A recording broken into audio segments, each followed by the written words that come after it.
Welcome to Small Talk by Sfarim Chatter. I'm Nachi Weinstein.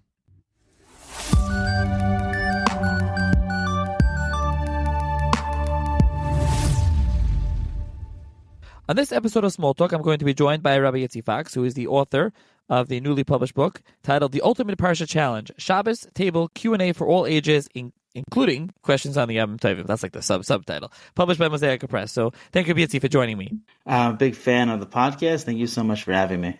Thank you for that. Okay, so tell the listeners a little bit about this book and also how it came to be. So this book is a sefer on the Parsha that goes through questions, various questions for different levels, and it tries to, point out the main events of the Parsha, different themes from Rashi, and it's a good way to get conversations going at the Shabbos table, stimulate different conversation for various ages. That was the purpose of me writing this book. I began writing it during COVID in the shul here, and it was meant to just enhance the Shabbos table experience for people to talk about something on the Parsha. And eventually I was sending it out to friends and family, and I was getting some very good feedback, and my email list quickly grew, and I had a few mechanchim tell me that they were using it at their Shabbos table. And then I had the idea of making it into a sefer, and I collected it, and I edited it, went through the whole process, and I was recently able to publish the book, Baruch Hashem. Okay, so the way the book is structured is that it's Q&A, and you have each parsha. I'll take Parshah Vayishlach because we're recording this after, and I just used it last week, which I'll get to in a minute, which has from the Psukim, warm-up questions. You have 6 questions. You'll have from the Psukim more challenging questions. Then you'll have the next batch of questions is how well do you know Rashi? And then you'll have bonus questions. And then you have a did you know, kind of a long, lengthy, that's kind of something interesting here. This in Vayishlach, the did you know was like, is a person required to attend the Bris Milah celebration and Suda? They have an answer, Shulchan Aruch, you go off. That's like a whole really, real side point. I want to say a couple of things. Personally, even though I don't usually do that on the podcast, but we were talking before having such a good conversation, and you said I should say it live. And I'm like, you know what? I will. Okay. I'll get on my soapbox a little bit over here, which is rare on the podcast for me to do. But which is that, first of all, unsolicited, I think this is an excellent book. I've been using it at my Shabbos Sudas, and I think it's really terrific because it really allows you to discuss the Parashah, really stimulates that conversation around the Parashah, around Rashi, and you can have little children can answer some of the questions. And I was telling you there are some other books that sometimes a little harder. This one is really, there are questions for every age, and then there's some more complicated ones. My brother-in-law was here, and he's a Mesivta Bacher, and we were discussing the answers to Rashi, the Rashi ones, and some more in-depth ones, more challenging ones that are quite interesting and appropriate for older ages. And, 2 things that I want to say. One, there are many books on the Parsha that come out. And inevitably, when I do a podcast with an author of a book on the Parsha, it's like, well, the question is, why another book on the Parsha? Why another sefer? And it's usually something like, well, mine is unique, and I did this, and I did that, and it's so interesting. And, I think there is some Parsha fatigue in the sense of books on the Parsha. I can tell you from the stats, seeing the listens of the Small Talks of Parsha books, they're a little bit less. People are like, well, another one. But this is unique in the sense of, it's not unique, so to speak. It's unique in the sense of, well, it's a Q&A, and it really allows for conversation on the Parsha. So there's that. But second of all, it's actually useful. And in the sense of many people are probably, I don't know, we'll see how many listeners agree with me, but I think, it's important, of course, they did retire by any Suda, by Shabbos Suda. And people have this thing where they get up, I don't know, just something that irks me. They just say a Dvar Torah, and they, whatever Likud sefer they saw, whatever they saw, there's a Varit, or a kid comes home with a piece from yeshiva. It's almost like this by the Seder, right? That's what the epitome of this. And it's like, says some Vart, and it's like, whatever, whether the kid knows, it's like, whatever, whether it's good or it's not, you enjoy it, you don't enjoy it, I don't know, whatever it is. Is that what we really should be doing? But I mean, it's a Dvar Torah, there's nothing wrong with it inherently. But B, this is really, I think, the way one should really, I mean, who am I? But if you want my opinion, how to have a Shabbos Suda, which is you go through it, you can go through the Parsha with your kids, with whoever, with your wife, whoever's there at the guest, and you can go through it and go through the Parsha. And especially now we're in Bereshis, we're recording this. These are Parshas everyone knows to some degree. You remember it, but do you really know every question with the trick question with the added little piece? And do you know that? And it's something that's very important to see. So you have all the questions and then you have the answers. So, I think it's really good. It's something new and fresh. And I assume you've gotten such feedback based on what you were telling me. But okay, enough of me. So I don't know if you want to give some examples or talk about. We probably should give some. I mean, we're not just going to rattle off, as you told me. We're not just going to sit here and be like question answer. But I think we should give a little bit of the flavor a little bit. I can also say some of that. But if you could give a little bit of the flavor, of this sefer, that listeners can get a taste of what it is. For sure. First of all, I appreciate that. Thank you so much.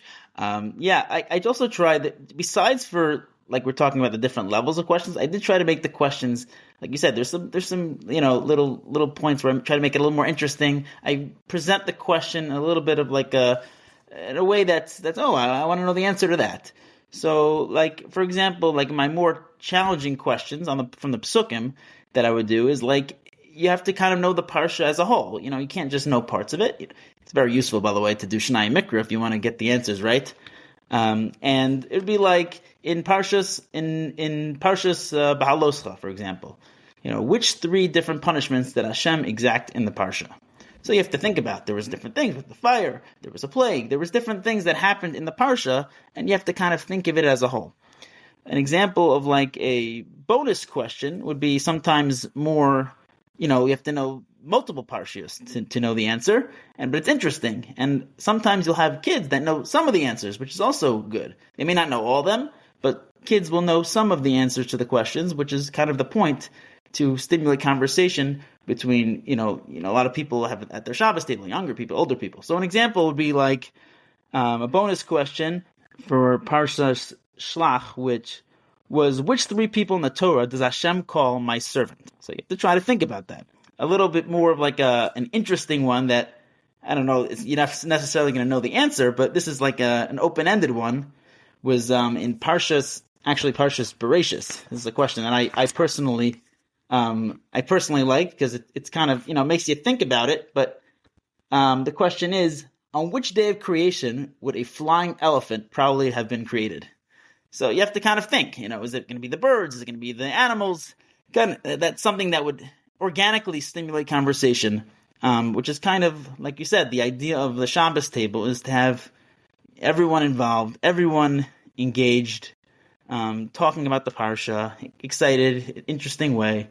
Those are some examples of questions that I would put in the book. And there's a lot of questions like this. On every Parsha you have, some questions that have to do with the Parsha, some that have to do with, how many you could find in the whole Torah. And I find that these questions really get people to think about the Parsha, to talk about the Parsha, and it brings up, by the way, real discussions. Why, or what's the connection? It really brings a connection to the Parsha of the week. So how did you come up with these questions? So what happened was, actually, it was my idea to have a question answer sheet in the shul that I go to, and it ended up falling on me because it was my idea. So I started going through the Parsha, and as I would go through Shnai Mikra in the past, I would write down little questions that I'd have, and I would start to compile a lot of questions. So I would write them down and try to categorize them based on the level. Some of them are easier, some of them are more difficult, some of them are tricky questions. And I put it out. And I had very good feedback specifically to that style, where you're not getting only easy ones, you're not getting only really hard ones, you're getting different types, different flavors of questions. One's from Rashi. And as I continued to go through it, people would actually send me questions and say, hey, do you what about this question? And I would use that. I've seen other books that come out with questions, and I would, try to, sometimes I would adapt their question or would give me an idea for other questions.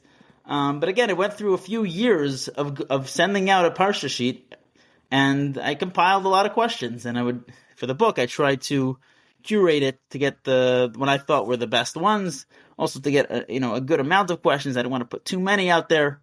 And that was how I compiled the sefer.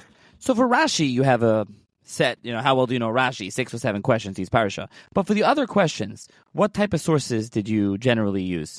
So for the ones from the Psukim, they're basically in the Psukim. So, sometimes you'd have to look more carefully at the Psukim, but I always will make sure to quote the source of where it is, because I think that's important for people to look, if they didn't know it, to look at it, to look at the Psukim, see what you missed. And so that's what I did from the from the Psukim, or just from the Psukim. Just, again, a careful reading would sometimes make it a little trickier. When it comes to the other parts, like the did you know, obviously I had to go through some of the sources for those answers. But again, like you said, that's a little bit of a different thing, and it's for certain types of readers that want maybe a little bit more in depth on a certain topic that's somewhat related to the Parsha. And then the bonus questions, what I would do is with the bonus questions is I would sometimes use searches to try to find how many times. I would try to use like Bar Ilan or other sources, try to find how many times something's in the Torah, and then to come up with good questions that I thought people would be interested in. Yeah, so I'll say some of them just because we didn't say some of the simple ones. I want people to understand there are some simple ones. Like, again, Parshah Vayishlach, right? What was the only item that Yaakov possessed when he arrived at Lavan's house? I'm not going to tell everyone. It's kind of simple. What did Yaakov purchase in the Parshah and for how much? Which prohibition is taught in this Parshah? Okay, get Anasha. Who wanted to marry Dinah really badly? About whom is it said that seeing your face is like seeing the face of Hashem? And how many years did Yitzchak live? So those are straightforward ones from the Psukim. Then you have more challenging ones. Whom does Yaakov bury in the Parashah? So what's nice is that you say there are 3 answers, which is he buried Dvarei, he buried Rachel, and Yitzchak as well. So, not super hard, but a little bit more. What did Rachel name her second son? So anyone knows the Psukim will know it's Ben Oini, not Ben Yamin, but you'd have to, maybe know a little more. And this brings out the conversation of, why maybe did she call him that, and Yaakov did something different. Which mitzvah was used as a ploy against an enemy? Who built the first sukkah? Who sat in it? Who changed their clothes in the parasha? Why? How old were Yaakov and Esau when they encountered each other for the final time in the parasha? And who discovered the first known mule? So you even got a question there at the end of the parasha with Vayishlach's rattling off all the Esau stuff. Okay. Then you have how well do you know Rashi, right? What 3 things did Yaakov do to prepare for Esav, and in what order did he do them? So, very straightforward Rashi. Anyone knows Rashi? Where was the angel that Yaakov fought in a rush to go to in the morning? Which of Yaakov's children did not bow down to Esav? Who was a triplet? Which of the Shvatim acted out of line in the parasha? And there again, you write 3 answers when you're looking for more than one. What is a great benefit of getting married? They learn from Basmas Bas Yishmael, and from how many different women did Eliphaz have kids? Then you have the bonus questions, and you have who in the parasha has a name that is the name of an animal, and that animal is mentioned in the parasha. Chamar being one. Which 3 people in Tanakh split a body of water? And you have a math problem. I confess that this bonus question 3 is just impossible, and we just read it at the parasha, and we were like, what is going on over here? We need pen and paper. Yes, it's in parentheses. It's plus, minus, plus, equals whatever. I don't know what was. And you listed off, the price at which Yaakov purchased land. I'll read it for everyone so everyone can laugh like you're laughing. The price at which Yaakov purchased land, plus the number of men Esav had, minus the years of Yitzchak's life, minus the day the brothers attacked Shechem, minus Yaakov's age when he meets up with Esav, minus the number of male donkeys offered to Esav, divided by the numbers of time Yaakov's family bowed to Esav equals what? I read that by the student. Everyone's like, what? So that was just, Which 2 people mentioned in the parasha died prior to their children's wedding? So you had that one as well. And then you have the bonus, did you know? So I think you really have a nice selection. There's a wide range. You have the answers, of course, on a different page, so you can check out the answers. And just a small selection of things. So I'm all different types. Hopefully you can get a feel of all different types. And yes, if you want the answers, you're going to have to buy the book and check it out and be able to read it inside. So that's kind of the basics. And also you decided to include a section on Yom Tov. Did that also come about because you were working on that throughout the parasha? I felt also sometimes people have material sometimes they have for the Parsha. But oftentimes, especially in schools, a lot of schools don't have a very, very comprehensive curriculum when it comes to Yom Tov. And there's often, a lot of things that people are missing when it comes to Yom Tov. Just, interesting halachos or things from the Psukim. And I think, I want this sefer to always be something that someone can always pull out. Whether it's at a Shabbos table. Again, you don't always have to do all the questions. You can do a few. You could do, depending on your audience, or even at the Yom Tov table, to bring out some discussions about Yom Tov, which sometimes people are not as knowledgeable about. And I thought, it could be a book that literally every time you're at the Shabbos table, the Yom Tov table, you can take it out, and it'll lead to very good conversation for kids, for adults, all ages, and it could really enhance the Shabbos table experience. The Shabbos table and the Yom Tov table, it's a very unique opportunity for families to get together, to connect, but also to grow together, to learn something together in a fun and exciting way. One question about the questions is that, as you're saying, you have the basic ones, they're all based on Psukim, and then you have the Rashi ones. Did you know, based on Rashi? Why did you separate them? Well, I felt like it's very important that in school, the way we're taught Chumash, and a lot of times people don't get past that, is you learn Chumash and you're learning it almost with the explanation of Rashi, with the Midrashim, all that stuff. And people sometimes don't actually know what the Psukim says. The Psukim, what the Psukim are saying is one thing, and then Rashi is adding to that. So first of all, there's 2 points. First of all, you're not representing the Psukim correctly if you say that that's what the Psukim are, and if you think that that Rashi's explanation is what the Psukim is. And second of all, you're not appreciating Rashi because you don't know what Rashi's adding. What he saw in the Psukim and what made him decide to bring in a Medrash, or what makes him decide to explain the Psukim like this. And I felt like you have to separate that. The first two are just from the Psukim. I don't bring in Rashi. It's from the Psukim. And then you have a separate section that has just Rashi, where you understand what Rashi's explanation is, what he's bringing to the table, and how he's understanding the Psukim. And I think that's very important for people, especially when you're doing Shnai Mikra, or anytime you're teaching your kids about the Chumash, you teach them what the Psukim say, and then what does Rashi explain? And I feel like that's an important point that I think sometimes in schools we when we're younger we mix it up. We don't know what was in the Psukim and what was the Medrash, what was Rashi. So this way it separates it, so we know what's the Psukim say and then Rashi's explanation. Who is the book meant for? So it was meant to be for the Shabbos table. That was the mosaic. If you look at the cover, if you look carefully, some people didn't chop this, but it's actually a Shabbos table. That's what it's meant to be. And that's what the book was supposed to be for. That's why I wrote it. I wrote it because I felt like the Shabbos table, sometimes people just have nothing to talk about. They talk about all sorts of things, nothing to do with Torah, and they attempt at Dvar Torah. Maybe they, sing a couple Zemiros because they feel like they have to. But I wanted something that I felt like everyone can gain from, everyone can find interesting. And Baruch Hashem, I've had the feedback that it's really, for some people, one mechanech in this neighborhood told me it really changed the Shabbos table. He could really, like you said, the girls in the table can get involved, the boys, the older ones, the guests, they could contribute the answers, and everyone can really.